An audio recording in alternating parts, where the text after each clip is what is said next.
Chhatrapati Sambhajinagar police ठाण्याच्या हद्दीतून वाळूचा हायवा चालू ठेवण्यासाठी त्याकडे दुर्लक्ष करण्यासाठी प्रति हायवा 15,000 रुपयाचा हप्ता असल्याची धक्कादायक बाब उघडकीस आली आहे। सिडको पोलीस ठाण्याचा हवालदार गणेश नांगरेला लाचेचा हप्ता स्वीकारताना एसीबीने रात्री उशिरा रंगेहात अटक केली आहे। 37 वर्षीय तक्रारदार रांजणगाव शिंपुंजी येथील वाळू व्यावसायिक असून त्या निमित्तानं त्याचे जिल्हाभरात वाळूचे हायवा जातात।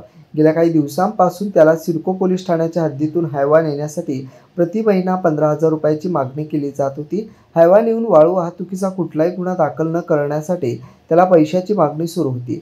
वाळू व्यावसायिकाने मात्र त्याची थेट एसीबी अधीक्षक संदीप आटोळे यांच्याकडे तक्रार केली। आटोळे यांच्या सूचनेवरून उपअधीक्षक संगीता पाटील यांनी खातरजमा केली असता नांगरे लाच मागत असल्याचं निष्पन्न झालं। तक्रारदाराला ठाण्याच्या आवारातच पहिला हप्ता घेऊन बोलवण्यात आलं। पाटील अंमलदार राजेंद्र सिनकर, विलास चव्हाण, सीएन बाकुल यांनी ठाण्याच्या आवारातच सापळा रचला। नांगरे याने तक्रारदाराकडून लाच स्वीकारताच पथकाने नांगरे याला लाच स्वीकारताना रंगेहात ताब्यात घेतले। रात्री उशिरापर्यंत गुन्हा दाखल करण्याची प्रक्रिया सुरू होती। Bureau report, AN news, Aurangabad.